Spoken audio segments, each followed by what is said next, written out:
स्वागत आहे तुमचं फ्युचर हॉस्टेलच्या ऑनलाईन क्लासेसमध्ये. आपण बघतोय आता 8वीचा सायन्सचा चॅप्टर, ज्याचं नाव आहे measurement and effects of heat. याचा अर्थ काय असतो बघा. मेजरमेंट म्हणजे मापन करणं आणि इफेक्ट्स ऑफ हीट म्हणजे परिणाम. ऑफ कोणाचे? हीट. हीट म्हणजे उष्णता असते. तर म्हणजेच उष्णतेचे परिणाम आणि त्याचं मापन करणं हे आपण या चॅप्टर मध्ये शिकणार आहोत. हीट म्हणजे उष्णता. आता तीच उष्णता आहे ज्याला आपण म्हणतो बघा, माझ्या शरीराची हीट वाढली, माझ्या शरीराची उष्णता वाढली. चॅप्टरची सुरुवात करत असताना सगळ्यात पहिल्यांदा जे आपल्याला डेफिनेशन बघायचे, ही डेफिनेशन पण आपल्याला बघायची हीटचीच, कारण ह्या पूर्ण चॅप्टर मध्ये आपण फक्त आणि फक्त हीट विषयीच बोलणार आहोत. तर मग ह्याची डेफिनेशन काय असेल तर बघा, heat is an form of energy. Heat is a form म्हणजे स्वरूप. Heat is a form of energy. Energy म्हणजे ऊर्जा. हीट एक स्वरूप आहे ऊर्जेचे, एक ऊर्जेचे स्वरूप आहे. हीट म्हणजेच काय आहे? ऊर्जेचे एक स्वरूप आहे. And it always flows from, it always, ती नेहमी, फ्लोज म्हणजे वाहने. फ्लोज म्हणजे काय? वाहने. इट ऑलवेज फ्लोज, ऊर्जा कधी पण फ्लो करत असते, वाहत असते. इट ऑलवेज फ्लोज, बट कुठून फ्लो करते? Always flows from object. Object म्हणजे वस्तू. From object at high temperature. High temperature. High temperature म्हणजे काय असतं? उच्च तापमान. ऑब्जेक्ट वस्तू कुठून फ्लो करते? फ्रॉम ऑब्जेक्ट, एका वस्तूपासून फ्लो करते जिचं तापमान जास्त आहे. टेम्परेचर म्हणजे काय असतं? तापमान. टेम्परेचर म्हणजे तापमान असतं. कुठून फ्लो करते? ज्या वस्तूचं तापमान जास्त आहे का, त्या तापमानावर, त्या वस्तूपासून ही हीट फ्लो करत असते, उष्णता वाहत असते. At high temperature to a object at low temperature. ह्या लाईनचा काय अर्थ आहे? फ्रॉम म्हणजे जास्त तापमानापासून, टू लो टेम्परेचर कमी तापमानाच्या वस्तूपर्यंत फ्लो करते, तिला आपण म्हणत असतो हीट. परत एकदा बघूया स्टार्टिंग पासून definition. Heat is a form of energy. Repeat करायचं. Heat is a form of energy. Heat is a form of energy म्हणजेच हीट ऊर्जेचे एक स्वरूप आहे. इट ऑलवेज फ्लोज, ती नेहमी फ्लो करत असते from object at high temperature, जास्त तापमानावर असलेल्या वस्तूपासून ती फ्लो करत असते, to a object at low temperature, अशा वस्तूपर्यंत फ्लो करते जे तापमान कमी असते. जास्त तापमानावर असलेल्या वस्तूपासून कमी तापमानावर असलेल्या वस्तूपर्यंत फ्लो करत असते. Heat is a form of energy and it always flows from a object at high temperature, जास्त तापमानापासून कमी तापमानापर्यंत फ्लो करत असते, तिला आपण हीट म्हणत असतो. मी तुम्हाला ते उदाहरण देतो बघा. आपल्याकडे एक लोखंडी गोळा आहे ज्याला म्हणतो आपण आयर्न बॉल. लोखंडी गोळा आहे आणि ह्या आयर्न बॉलला आपण काही वेळासाठी आगीवर पकडलं की हा जो बॉल आहे, आयर्नचा बॉल आहे, तो आपोआप हिट होणार आहे. हिट म्हणजे गरम होणार आहे, उष्ण होणार आहे. आता हा गरम झाला, त्याचं समजा तापमान आपण सपोज करूयात, असं घेऊयात की याचं तापमान 80 डिग्रीवर गेलं. 80 डिग्री सेंटीग्रेड एवढ्याचं तापमान गेलं म्हणजे टेम्परेचर किती झालं याचं? 80 डिग्री सेंटीग्रेड. आता बघा, ह्या सगळ्या चारही बाजूंनी जी काय हवा आहे ना, हवा, ह्या सगळ्या बाजूंनी काय असेल रे? एअर असेल. एअर म्हणजे हवा. सगळ्या बाजूंनी हवा आहे आणि त्या हवेचं तापमान समजा सध्या 35 डिग्री सेंटीग्रेड आहे. आता हवा पण एक ऑब्जेक्ट सारखं बघायचं. हवा म्हणजे ऑब्जेक्ट नाही, पण एक ऑब्जेक्ट सारखं बघायचं. आणि आयर्न बॉल तर ऑब्जेक्ट आहेच.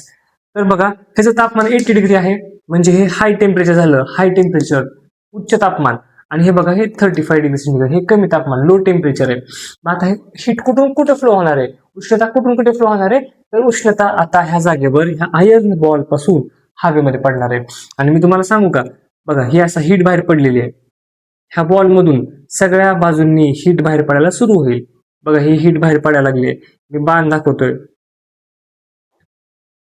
आणि जर असं झालं, समजा हिथून उष्णता बाहेर पडायला लागली, आता काय होणार आहे बघा, हीट फ्लो झाली, हाय टेम्परेचर पासून लो टेम्परेचर पण फ्लो झाली. आता ही हवा गरम व्हायला सुरुवात होईल. ही हवा पहिल्यांदा 35 होती का, आता ही वाढल. ही नंतर हळूहळू 40 होईल, 40 डिग्री सेंटीग्रेड.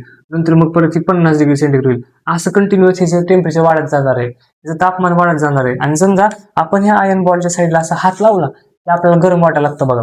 वाटतं का नाही गरम? का बरं गरम वाटतं आपल्याला? कारण ती हीट सध्या फ्लो व्हायला लागली, हीट व्हायला लागली. ह्या आयर्न बॉल पासून एअरमध्ये हीट फ्लो व्हायला लागली, म्हणून आपण असं म्हणतो it always flows from high temperature to the low temperature. आणखीन एक बघा, आपण ज्यावेळेस हे इरेज करतो मी बघा, आणखीन एक समजा एक पातेलं आहे, आपल्याला माहितीच नव्हतं की तव्यावर एक पातेलं ठेवलंय आणि ते पातेलं गरम आहे. आणि समजा त्या पातेल्याचं तापमान किती होतं, त्याचं टेम्परेचर होतं त्याचं समजा सपोज 50 डिग्री सेंटीग्रेड एवढं त्याचं तापमान होतं.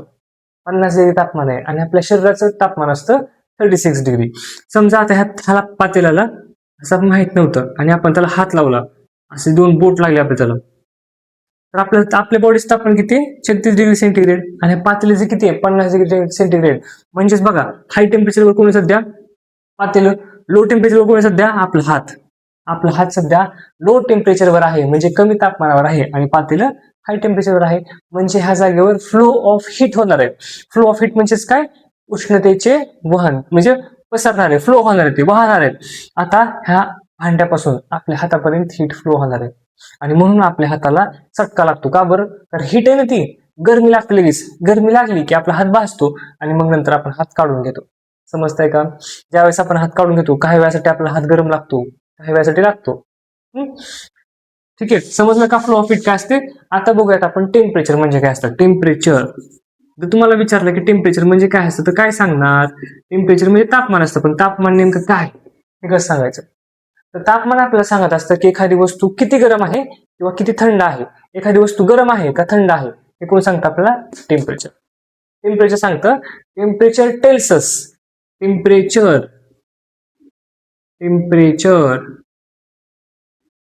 टेल्स अस, टेम्परेचर तापमान टेल्स अस म्हणजे सांगते आपल्याला. काय सांगते?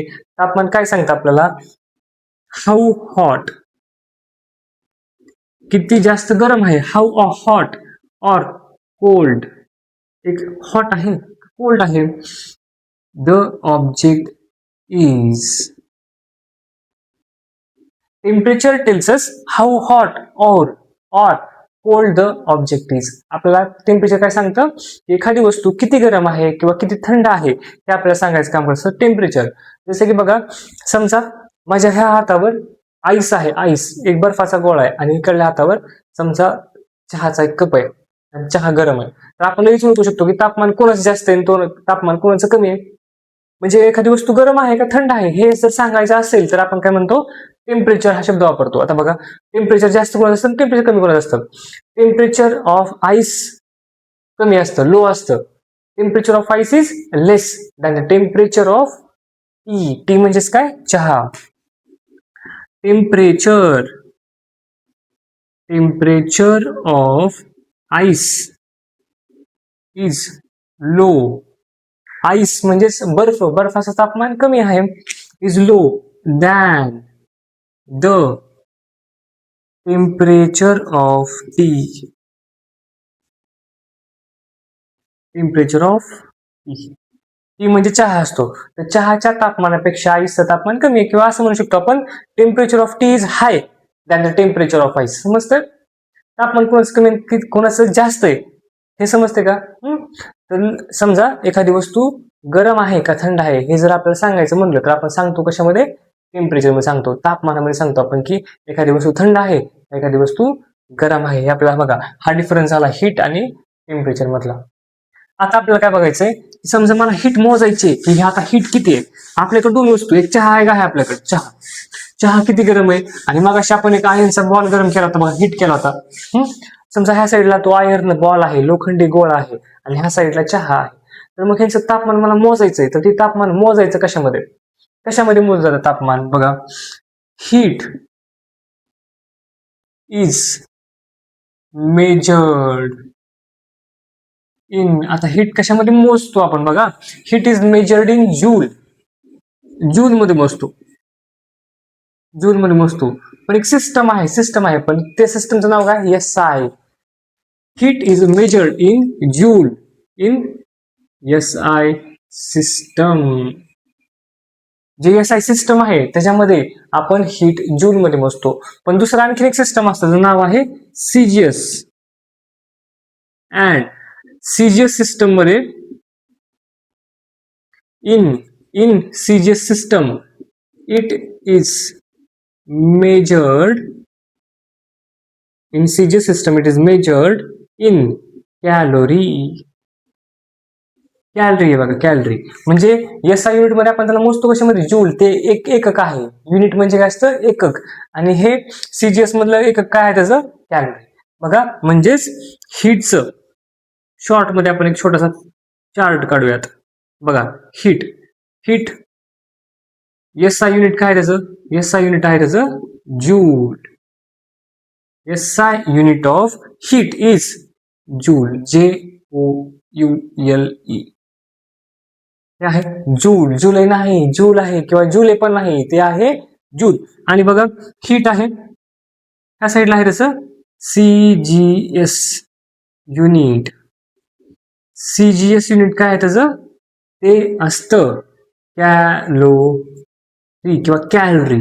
आपण सिम्पली काय म्हणतो ना, कॅलरी आहे, कॅलरी. SI मध्ये जूल आणि CGS मध्ये कॅलरी हे असतं.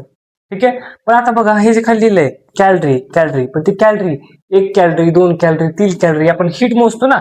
समजा 5 कॅलरी आहे, 6 कॅलरी आहे, आपण त्याला अंकामध्ये मोजतो. 7 कॅलरी आहे हीट, 8 कॅलरी आहे, 10 कॅलरी आहे, 110 कॅलरी आहे, 100 कॅलरी आहे, किती आहे हीट ते सगळं बघतो.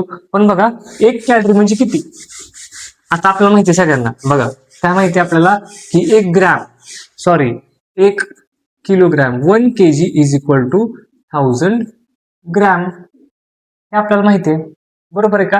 पण तसंच बघा, तसंच 1 किलोमीटर म्हणजे किती असतं, ते असतं 1000 मीटर्स.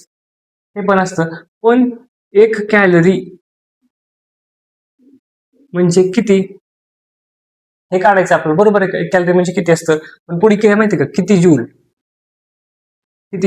1 कॅलरी म्हणजे किती जूल हे काढायचं आपल्याला. तर बघा 1 कॅलरी म्हणजे ते असतं 4.18 जूल. 1 कॅलरी म्हणजे किती असतं, 4.18 जूल असतं. पण 1 कॅलरी म्हणजे किती असतं बघा. समजा मी एक थेंब घेतो, थेंब पाण्याचा. बघा हा पाण्याचा थेंब घेतलाय मी, एकच थेंब आहे फक्त, आणि ह्याचं वजन जर केलं तर ते निघलं 1 ग्रॅम. एक पाण्याचा थेंब घेतला, त्याचं वजन केलं मी, ते आलं 1 ग्रॅम. त्याचं तापमान किती माहिती आहे का, त्याचं तापमान होतं 36 डिग्री सेंटीग्रेड. 36 डिग्री सेंटीग्रेड होतं. आणि आता मी ह्या पाण्याच्या एका थेंबाला हीट करतोय, खालून मेणबत्ती लावली आणि त्या पाण्याला मी आता गरम करायला लागलोय. आणि तसं केल्यानंतर बघा ह्याला खालून हीट दिली, आणि हीट दिल्यानंतर 36 डिग्री पासून ते झालं 37 डिग्री सेंटीग्रेड. म्हणजे किती डिग्री वाढलं, 1 डिग्री वाढलं. 36 पासून 1 डिग्री वाढलं. तर हे जे आपण हीट सप्लाय केली का, हीट सप्लाय केली, हीट असते 1 कॅलरी.